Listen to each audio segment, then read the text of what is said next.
नाज़रीन सिंध समाचार में अवां खे भलीकार आऊं आहियां ताहिरा वज़ीर। सभ खां पहिरीं अवां खे ॿुधायां त ॾखण वेझो ॻोठ अली मुराद कलर में 50 वरनि जो अला बख़्श मच्छी जे तलाउ में ॿुॾी फौत थी वियो। संदसि लाश घर पहुचण ते कोरहाम मची वियो। अवां खे ॿुधायूं पिया ॾखण वेझो ॻोठ अली मुराद कलर में 50 वरनि जो अला बख़्श कलर मच्छी जे तलाउ में ॿुॾी फौत थी वियो। ॾखण मां टाइम न्यूज़ रिपोर्टर असगर तहीम असां सां लाइन ते मौजूदु आहे। जी असगर तहीम, वधीक कहिड़ा तफ़सील आहिनि?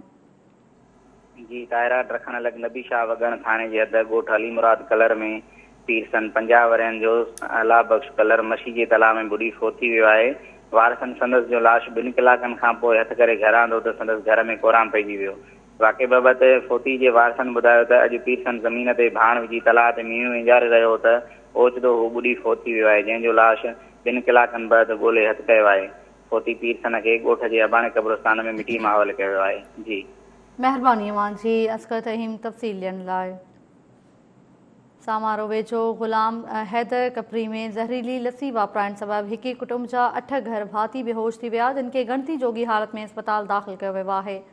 अवां खे ॿुधायूं पिया सामारो वेझो गुलाम हैदर कपरी में ज़हरीली लस्सी वापराइण सबबि हिक कुटुंब जा 8 घर भाती बेहोश थी विया आहिनि। वधीक तफ़सील मालूम कयूं था सामारो मां टाइम न्यूज़ रिपोर्टर जयपाल माली खां। जी जयपाल माली। ये सामारो गुलाम हैदर कपरे जे रहवासी हिक कुटुंब जा 8 भाती, जंहिंमें 4 ॿारनि संदसि ॼणा बेहोश थी विया, जिनमें जिमनी दीलालू, नीलम दीलालू, मगन पुटलालू, रेशम गोपाल, पार्वती ऐं ॿिया शामिल आहिनि, जिन खे ॻोठाणनि तालुका अस्पताल सामारो दाख़िल करायो, जिते उन्हनि जी हालत हींअर बहितरीन आहे।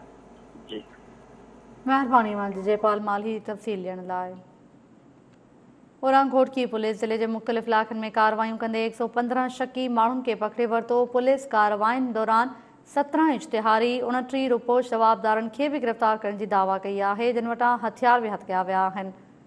तव्हांखे ॿुधायूं पिया घोटकी पुलिस ज़िले जे मुख़्तलिफ़ इलाक़नि में कार्रवाइयूं कंदे 115 शकी माण्हुनि खे पकिड़े वरितो आहे। घोटकी मां टाइम न्यूज़ रिपोर्टर माजिद संघड़ असां सां लाइन ते मौजूदु आहे। जी माजिद संघड़, कहिड़ा तफ़सील आहिनि? घोटकी जे कहिड़नि इलाक़नि में इहे कार्रवाई कयूं वियूं आहिनि? जी ताहिरा, घोटकी पुलिस घोटकी ज़िले जे मुख़्तलिफ़ शहरनि घोटकी, मीरपुर, माथेरो, डहेरकी, उबावड़ो ऐं खानपुर रेती वारे इलाइक़नि में कार्रवाई करे 115 शकी जवाबदारनि खे गिरफ़्तार करे वरितो आहे। इन हवाले सां पुलिस जो चवणु आहे त गिरफ़्तार करण में 17 इश्तिहारी 29 रुपोश जवाबदार बि शामिल आहिनि, जिन मथां केस दाख़िल कयो वियो आहे। गिरफ़्तार कयल जवाबदार वटां 2 रिपीटर, 3 बंदूकूं, 6 पिस्तौल ऐं गोलियूं, 7 किलो चर्स, 3 मोबाइल फोनूं बि कयूं वियूं आहिनि। इन हवाले सां SSP घोटकी उमर तर्जुमान इफ़्तिखार आरई जो चवणु आहे त गिरफ़्तार कयल जवाबदारनि खां वधीक पुछा ॻाछा बि कई पई वञे, जॾहिं त घोटकी ज़िले में इन वक़्तु पुलिस जो ऑपरेशन जारी आहे ऐं बदमनी वधण खां पोइ घोटकी ज़िले जे मुख़्तलिफ़ थाणे जी पुलिस मुख़्तलिफ़ इलाइक़नि में कार्रवाई करे रही आहे। ऐं हिन वक़्तु इन हवाले सां पुलिस जो चवणु आहे त हुननि मुख़्तलिफ़ इलाइक़नि में कार्रवाई कयूं, जॾहिं त उन दौरान 70 जवाबदारनि 70 शकी माण्हुनि खे बि गिरफ़्तार कयो वियो, जिन खां पुछा ॻाछा करण खां पोइ उनखे छॾियो वियो आहे। इन वक़्तु चवणु आहे त गिरफ़्तार कयल जवाबदारनि मथां मुख़्तलिफ़ थाणनि ते केस बि दाख़िल कया विया आहिनि। जी महिरबानी मुंहिंजी माजिद संघड़ तफ़सील ॾियण लाइ। नाज़रीन, घारो जे मेन प्राइमरी स्कूल में पाणी बीठल आहे ऐं इंतिज़ामिया अघोर निंड सुतल आहे। इंतिज़ामिया पाणी निकाल कराइण में नाकाम थी वई आहे। इमारत कमज़ोर थियण लॻी आहे। तव्हांखे ॿुधायूं पिया घारो जे मेन प्राइमरी स्कूल में पाणी बीठल आहे ऐं इंतिज़ामिया अघोर निंड सुतल आहे। वधीक तफ़सील ॿुधाए रहियो आहे Time News reporter Fahad Mustafa Jokhio. बिल्कुल असां हिन वक़्तु मौजूदु आहियूं ठटे ज़िले जे ॿियो नंबर वॾे शहर घारो शहर जे मेन हाई स्कूल में, जिते बरसाति सबबि मुकमल तौर ते पाणी हेठि स्कूल अची चुको आहे। उन खां अलावा सेक्रेटरी तालीम पारां अॼु हिन स्कूल जो दौरो कयो वियो आहे ऐं तव्हांखे स्कूल जी हालत ॾेखारियूं था त क्लासनि जे अंदरि जेको आहे सो केतिरो पाणी बिछो आहे। उन खां अलावा मच्छरनि जो हिते आज़ार आहे। जीअं स्कूल खुलिया आहिनि त ईअं ॿारनि पारां जेको आहे सो स्कूल अचणु शुरू कयो वियो आहे। त तव्हांखे स्कूल जी विज़िट करायूं था त हुन जी हालत छा आहे ऐं सेक्रेटरी तालीम सां ॻाल्हि ॿोल कंदासीं त उन जो इन हवाले सां छा चवणु आहे? तमामु अहम स्कूल आहे ऐं उन जी कंडीशन जेका आहे उहा ख़राबु आहे।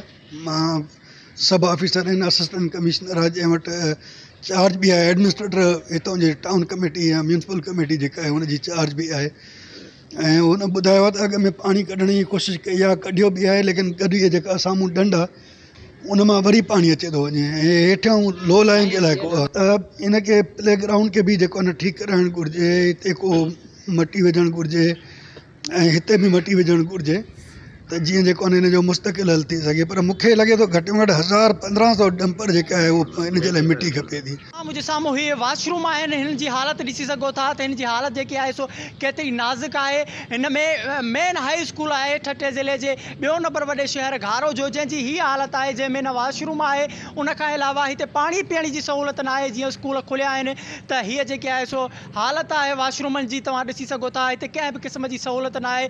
जेकी बजट अचे थी, अरबे रुपए जी बजट अचे थी, उहा किॾां थी वञे, हीअ उन्हनि लाइ सवाल या निशान बणियल आहे त घारो जे मेन नेशनल हाईवे ते क़ाइमु थियल हिन हाई स्कूल में जेकी आहे सो वॉशरूमनि जी बि जेकी आहे सो का बि सहूलियत न आहे। जेके मासूम ॿार आहिनि उन्हनि लाइ पाणी पीअण जी बि का सहूलियत न आहे। हिन वक़्तु असां हाई स्कूल जे क्लास रूमनि में मौजूदु आहियूं, जिते बरसाति जो पाणी जेको आहे सो मुकमल तौर ते क्लास रूमनि में दाख़िल थी चुको आहे, जिते फर्नीचर मुकमल तौर ते तबाह थियो आहे। तालीम खाते पारां दावाऊं त कई वञनि थियूं त करोड़े रुपए जी बजट जेकी आहे सो असां सिंध जे स्कूलनि ते लाहे छॾी आहे। सिंध जा स्कूल जेके आहिनि सो पाकिस्तान जा नंबर 1 स्कूल त हुननि जे नज़र में आहिनि, पर तव्हां स्कूलनि जी हालत ॾिसी सघो था त ठठे ज़िले जे ॿियो नंबर वॾे शहर घारो जे स्कूल जी, जंहिंमें बरसाती पाणी अञा ताईं मौजूदु आहे ऐं क्लास जेके आहिनि सो मुकमल तौर ते पाणी हेठि अची चुका आहिनि। हिन में तव्हांखे इहो बि ॾेखारींदासीं त हिन में जेके नंढड़ियूं मच्छियूं आहिनि उहे तरनि पियूं। असांजे नंढड़नि मासूम ॿारनि जी जेकी आहे सो ज़िंदगी दाव ते आहे। ऐं स्कूल जीअं ई खुलिया आहिनि त तव्हांखे इहो पिणु ॿुधाईंदो हलां त स्कूलनि में जेके ॿार आहिनि सो उहे पिणु जेके क्लास रूमनि में अचणु शुरू थिया आहिनि ऐं हिन पाणीअ जे करे उन्हनि में काफ़ी सारियूं बीमारियूं जेके आहिनि सो फैलिजी सघनि थियूं। जी नाज़रीन, फ़हद मुस्तफ़ा जोखियो घारो मां रिपोर्ट करे रहियो हो, जिते मेन प्राइमरी स्कूल में पाणी बीठल आहे ऐं इंतिज़ामिया घोर निंड सुतल आहे।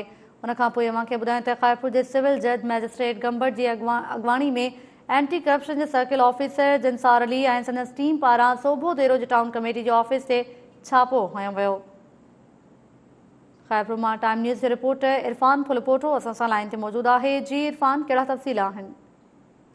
करप्शन पुलिस के सर्किल ऑफिसर जिनसार अली सोमरो ऐं सिविल जज मैजिस्ट्रेट गंबट शमसदीन चारण जी सरबराही में पंहिंजी टीम के साण करे ओचितो टाउन कमेटी सोबोदेरो जे ऑफिस से छापो हयो। छापे जो इतला मिलण ते ई टाउन कमेटी सोबोदेरो जो समूरो अमलो उतां खिसकी वियो। जॾहिं त छापे दौरान पुलिस टाउन कमेटी सोबोदेरो जो लॉग बुक, पेंशन रिकॉर्ड, पूरनि कोटेशननि जा वाउचर, गाॾियुनि जो रिकॉर्ड ऐं ॿियो रिकॉर्ड तहवील में वठी छॾियो आहे। ॿुधाए पियो वञे त टाउन कमेटी सोबोदेरो जे अमलदारनि पारां तामीराती स्कीमुनि में 3 करोड़ रुपयनि जी मुबैना रिश्वत जो इंकशाफ थियण खां पोइ एंटी करप्शन पारां छापो हयो वियो। कुझु ॾींहं अॻु समाजी अॻवाननि तोड़े शहरनि जेको आहे एंटी करप्शन खे मुख़्तलिफ़ हंधनि तां दरख़्वास्तूं उमाणियूं हुयूं त टाउन कमेटी सोबोदेरो में गुज़िरियल 3 सालनि में जेको आहे वॾे पैमाने ते करप्शन कई वई आहे। ख़ासि तौर ते जेके स्कीमूं पंहिंजो जेके तामीराती स्कीमूं आहिनि उहे अध में छॾियूं वयूं आहिनि। हिकु सिर बि न लॻी आहे, पर 3 करोड़नि खां वधीक जेकी आहे उहा रक़म जारी कई वई आहे। जॾहिं त पेंशन रिकॉर्ड ऐं जेके पंहिंजो कोटेशन जेके वरिता विया या गाॾियूं जेके मरम्मत थियूं उन्हनि में बि वॾे पैमाने ते जेके आहे उहा करप्शन कई वई आहे। इन करे पुलिस एंटी करप्शन पुलिस उते छापो हणी ऐं समूरो रिकॉर्ड तहवील में वरितो आहे। वधीक जांच कई पई वञे। जी महिरबानी जी इरफान फुलपोटो तफ़सील ॾियण लाइ।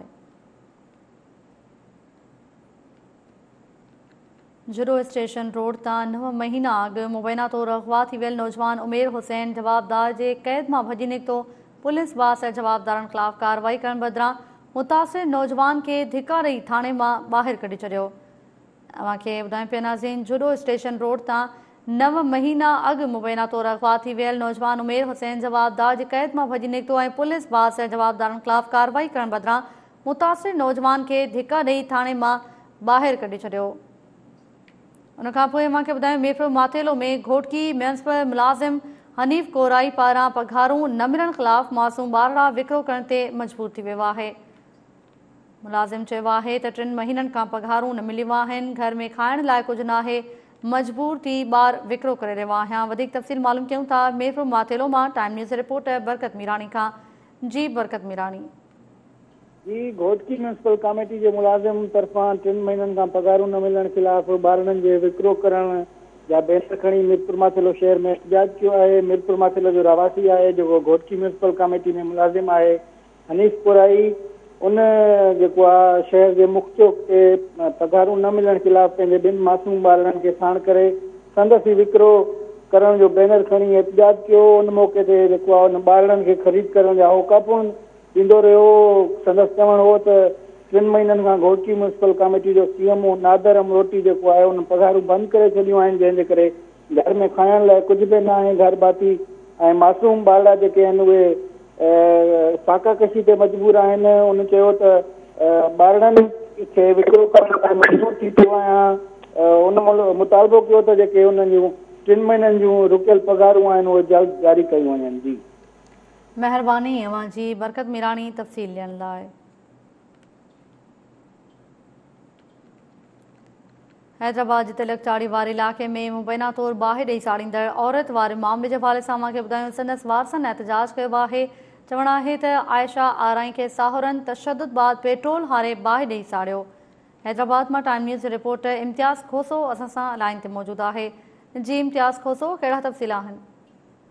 ताहिरा, हैदराबाद जो हाली रोड वारो इलाइक़ो आहे। उतां जे रहवासी औरतनि ऐं मर्दनि अॼु उतां रैली कढी हैदराबाद प्रेस क्लब साम्हूं एहतजाजी मुज़ाहिरो करे मार्केट थाणे जी पुलिस ख़िलाफ़ सख़्त नारेबाज़ी कई आहे।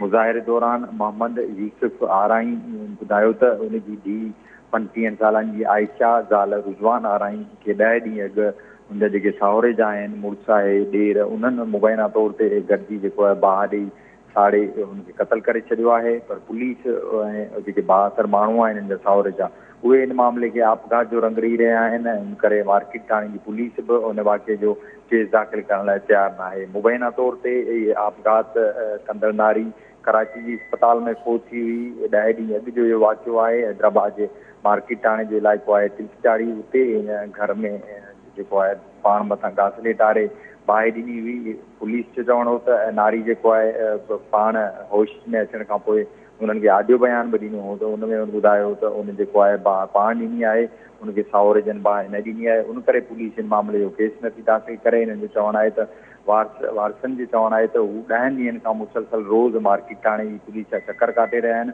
पर पुलिस हुननि जी दाद रसी करण लाइ तयारु न आहे। हिननि मुतालबो कयो आहे हैदराबाद जे SSP ऐं DIG हैदराबाद खां त मामले जो नोटिस वरितो वञे, मार्केट पुलिस खे पाबंद बणायो वञे त हू जेको आहे हिन वाक़े जो केस दाख़िल करे ऐं माण्हू जेके मुलवस आहिनि उन्हनि खिलाफ़ कार्रवाई करे हिननि खे इंसाफ़ फराहम करे। जी महिरबानी अवां जी इम्तियाज़ खोसो तफ़सील ॾियण लाइ।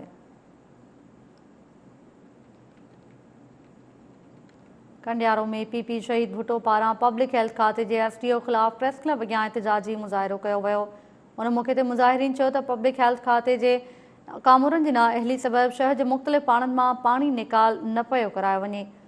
कंडियारो मां time News reporter Waheed Memon असां सां लाइन ते मौजूदु आहे। जी वहीद मेमन, कहिड़ा तफ़सील आहिनि?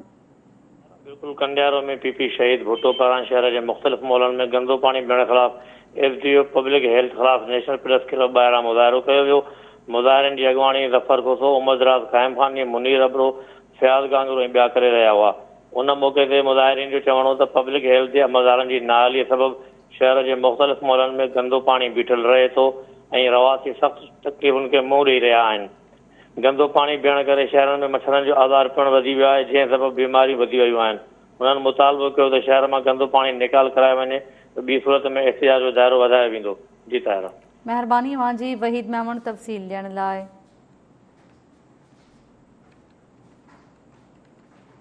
मोरो में शहरी इतिहाद ऐं सियासी समाजी धुरिन पारां सेप्को मोरो जे ज़ियादतनि ख़िलाफ़ एहतजाज जो सिलसिलो जारी आहे। अॼु 5 ॾींहं बि एहतजाज कयो वियो। अव्हांखे ॿुधायूं पिया मोरो में शहरी इतिहाद ऐं सियासी समाजी धुरिन पारां सेप्को मोरो जे ज़ियादतनि ख़िलाफ़ एहतजाज जो सिलसिलो जारी आहे। अॼु 5 ॾींहं बि एहतजाज कयो वियो। मोरो मां time News reporter Waheed Mastoi असां सां लाइन ते मौजूदु आहे। जी वहीद मस्तोई, कहिड़ा तफ़सील आहिनि? मोरो में अॼु 5 ॾींहं ते ऑल पार्टी शहरी इतिहाद ऐं सियासी समाजी धुरिन दुकानदारनि पारां सेप्को मोरो पारां बिजली जी गैर क़ानूनी लोड शेडिंग, सड़ियल बिजली जा ट्रांसफार्मर तब्दील न करणु, डिडक्शन बिल मोकिलण ऐं ॿियनि नाजाइज़नि ख़िलाफ़ मोरो प्रेस क्लब अॻियां असलम कोरेजो, महमूद अमान सैद कोरल शाह, खादम बालादी, यासीन मला, नवाब असगर कोराई, असगर बुलेदी ऐं गंज जी अॻुवाणी में एहतजाजी मुज़ाहिरो करे अलामती बुख हड़ताल जारी रखी। जिते शहरनि जो चवणु हो त शहर में बिजली जी गैर क़ानूनी लोड शेडिंग शहरनि दुकानदारनि जूं जेके मतियूं आहिनि उहे मुंझाए छॾियूं आहिनि। जीअं असांजो वापदा सेप्को मोरो जेको आहे जंजाल बणाए छॾियो आहे। असां मुसलसल एहतजाज करे रहिया आहियूं। वापदा सेप्को इंजीनियर खे हटाइण जो मुतालबो करे रहिया आहियूं, पर वापदा आला अमलदार मथां जेको करण खे जुओ बि नथी तुरे। पर ॾींहों ॾींहुं असां शहरनि खां जेके नाजाइज़ूं वधंदी पिया। हिननि जे तव्हां जो मोड़ो में हर महीने आवर बिल मोकिले शहरनि खे गर्दी बणाए वियो आहे। सिर्फ़ु इंजीनियर सां शहरनि लाइ नासूर बणिजी चुको आहे। शहर में काफ़ी सड़ियल ट्रांसफार्मर जेके ठाहिण लाइ लाथा विया उहे हिन वक़्तु ताईं लॻाया त न आहिनि, पर उहे गाइब थी विया आहिनि। हिननि मुतालबो कयो त असां शहरनि जो जेको मुतालबो आहे इंजीनियर सेप्को खे हटाए आवर बिलिंग जेका आहे ख़तमु करे असांजे लोड शेडिंग ख़तमु करे शहरनि खे ऐं बिजली जी सहूलियत फराहम कई वञे। न ॿी सूरत में इहो असांजो एहतजाज जारी रहंदो। जी महिरबानी अवां जी वहीद मस्तोई तफ़सील ॾियण लाइ।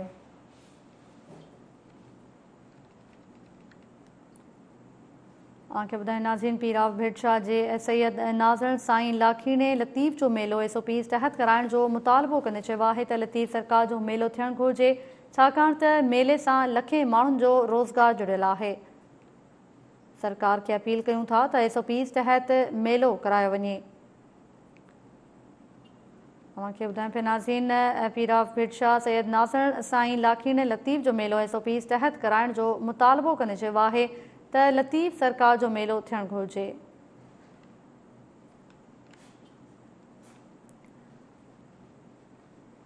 अव्हांखे ॿुधायूं पिया नाज़रीन, पीराव भिटशाह सैयद नाज़र साईं लाखीणे लतीफ़ जो मेलो SOPs तहत कराइण जो मुतालबो कंदे चयो आहे त लतीफ़ सरकार जो मेलो थियणु घुरिजे, छाकाणि त मेले सां लखे माण्हुनि जो रोज़गार जुड़ियल आहे। सरकार खे अपील कयूं था त SOPs तहत मेलो करायो वञे।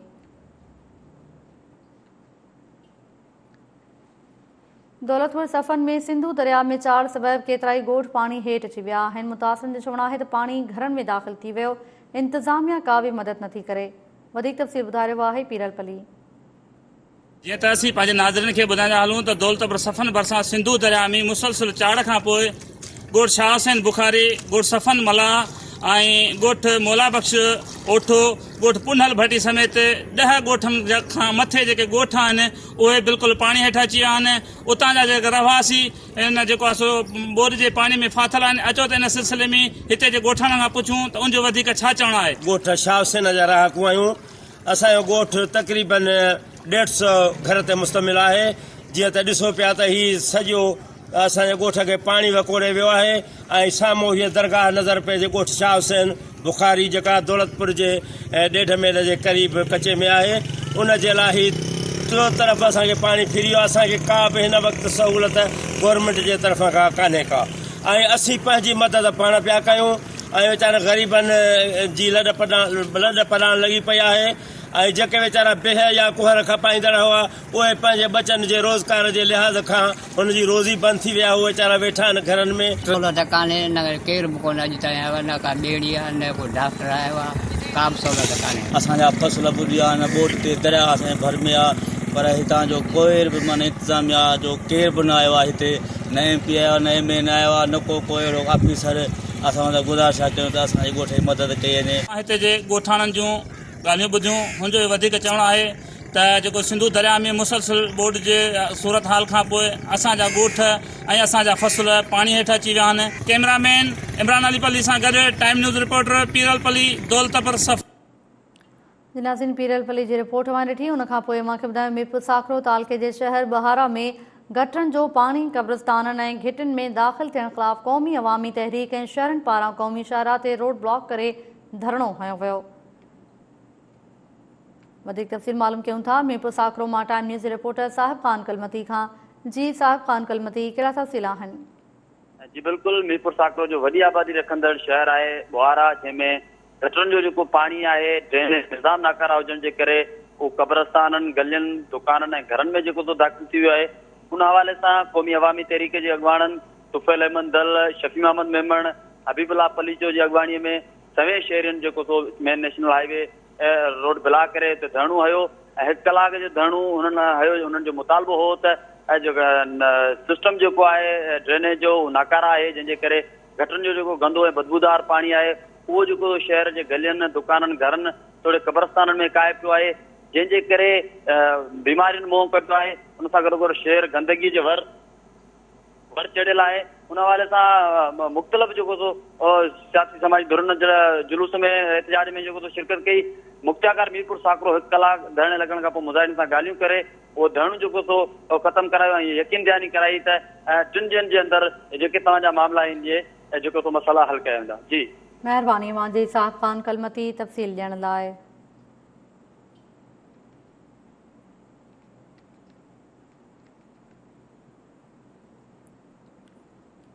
गाजी ख्वावड़ वेझो ॻोठ ख़ान मोहम्मद ख्वावड़ जो ट्रांसफार्मर 3 महीननि खां तब्दील न थियण ख़िलाफ़ रहवासी सख़्त परेशानियुनि खे मुंहुं ॾेई रहिया आहिनि। ॻोठाणनि एहतजाज कंदे ॿुधायो आहे त ॻोठ जो 3 महीननि खां ट्रांसफार्मर ख़राबु आहे पर तब्दील न पियो करायो वञे। वधीक तफ़सील मालूम कयूं था गाजी ख्वावड़ मां टाइम न्यूज़ रिपोर्टर मुदस्सर ख्वावड़ खां। जी मुदस्सर ख्वावड़। गाजी ख्वावड़ ॻोठ ख़ान जो 3 महीननि खां वठी ॻोठ जो ट्रांसफार्मर सड़ी वियो आहे, जंहिं करे ॻोठ जी बिजली 3 महीननि खां वठी बंदि आहे। जॾहिं त गर्मी ऐं मच्छरनि सां ॻोठाणा सख़्तु परेशान आहिनि। उन ख़िलाफ़ ॻोठाणनि अॼु एहतजाज मुज़ाहिरो कयो आहे। उन मौक़े ते मुश्ताक ख्वावड़, इमदाद छाबड़ानी, इरफान छाबड़ानी, राहिब सूमरो, बाक़िर ख्वावड़, शहबाज अली ख्वावड़, अहमद रज़ा ख्वावड़ ऐं ॿियनि चयो काफ़ी महीना थी विया आहिनि। ट्रांसफार्मर सड़ी वियो आहे पर SDO वारा बाबा रही बस के तुंहिंजो ट्रांसफार्मर तब्दील करण जे लाइ 1 लख रुपया रिश्वत घुरी रहियो आहे। असां जी ऑफिस वियासीं, चई 1 लख रुपया ॾियो त पोइ तव्हां कागज़ ठाहे ॾियूं साईं, पोइ सण मथां सखर खां ट्रांसफार्मर ईंदो। हिननि वधीक चयो त बिजली बंदि हुजण करे असां गर्मी ऐं मच्छरनि सां बीमार थी पिया आहियूं ऐं बिजली न हुअण करे ॾींहं राति असांजी निंड हराम आहे। पर हिन महिल ताईं कंहिं बि MPA या MNA तोड़े वापदा अमलदारनि नोटिस न वरितो आहे। हिननि चीफ सखर AC लाड़काणो ऐं ॿियनि वापदा अमलदारनि जे आला अफ़सरनि खे अपील कई त ॻोठ जो सड़ियल ट्रांसफार्मर तब्दील करे संदन बेचैनी ख़त्म कई वञे। जी त महिरबानी मुंहिंजी मुदस्सर ख्वावड़ तफ़सील ॾियण लाइ।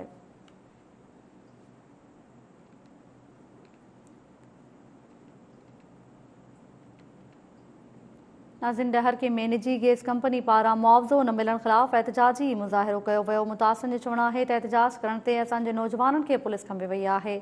वधीक तफ़सील ॿुधाए रहियो आहे आज़म तोलियाणी।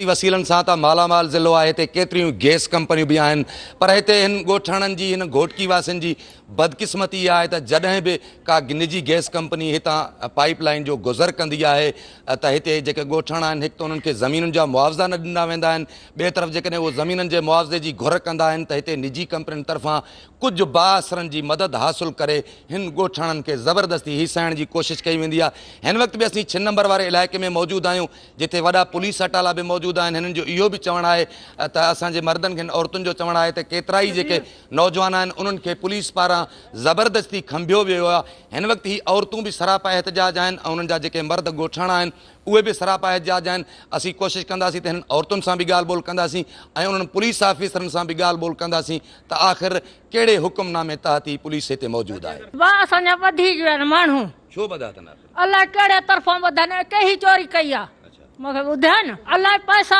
जाननि खे ख़बर आहे। असां ज़ैफ़ा माण्हू आहियूं, ज़ैफ़नि माण्हुनि खे कंहिं ख़बर असांजो पंहिंजो हक़ मिले, असांखे न हक़ न मिले। हे रोड वञे थो, इहो रोड जेको आहे कंहिं उन्हनि जो मतिलबु जे अगरि उन्हनि जी ख़रीदारी आहे उहा ख़रीदारी असांखे खणी करे ॾेखारनि त कहिड़े कंहिंखो ख़रीद कई अथनि, मंज़ूर ख़रीद कई अथनि, बशीर ख़रीद कई अथनि, कंहिंखो ख़रीद कई अथनि। उहा उन्हनि वटि कागज़ आहिनि, उहे असांखे कागज़ ॾेखारनि, उहा फॉर्मेलिटी ॾेखारनि, कंहिं सां वेही करे ॻाल्हि करनि। हाणे ज़मीन उन्हनि जो असां माप कई आहे, साइज़ कराई आहे, सारो रिकॉर्ड कढायो आहे। उन्हनि जी 15 एकड़ ज़मीन आहे हिते देह कोटले में, देह कोटले जी उहा माप कराए ॾियनि। बराए महिरबानी असांखे देह कोटलो माप कराए असांखे आज़ादु कराए ॾियनि, असांखे पंहिंजो हक़ ॾियनि। गिरफ़्तार इन जे करे आहे सुबुह जो असां हिननि कम कल्ह असां DCO साहिब जो लेटर खणी आयासीं, लेटर इन्हनि खे ॾिनोसीं, मियाँ साहिब खे ॾिनोसीं, साईं जेका कमु कराईंदा ठेकेदार इन्हनि खे असां लेटर ॾिनोसीं, थाणे ते दादलगारी बि ॾिनोसीं, उते NC बि असां कराई आहे।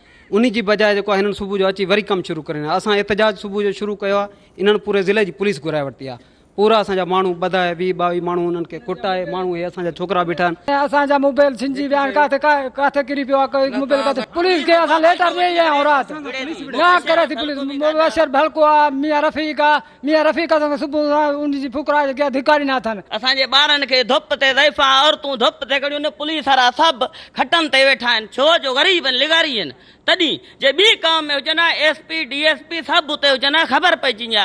इन जे लाइ मियाँ बि असां इन इन लाइ पुलिस छां ते वेठी आहे और तूं धप ते खड़ियूं आहिनि कंहिं बि कानून कोन्हे असांजे ज़िले घोटकी जो। जी बिल्कुलु अवां औरतुनि जूं बि ॻाल्हियूं ॿुधियूं आहिनि, ॻोठाणनि जूं बि ॻाल्हियूं ॿुधियूं, जंहिंजो इहो चवणु आहे त निजी गैस कंपनी तरफ़ां जेका ज़बरदस्ती पाइप लाइन गुज़ारी पई वञे, मुआवज़ो घुरण ते हिननि खे मुआवज़ो त न मिलियो, पर हिन जे ॻोठाणनि खे पुलिस खंभे करे गिरफ़्तार करे गुम करे छॾियो आहे।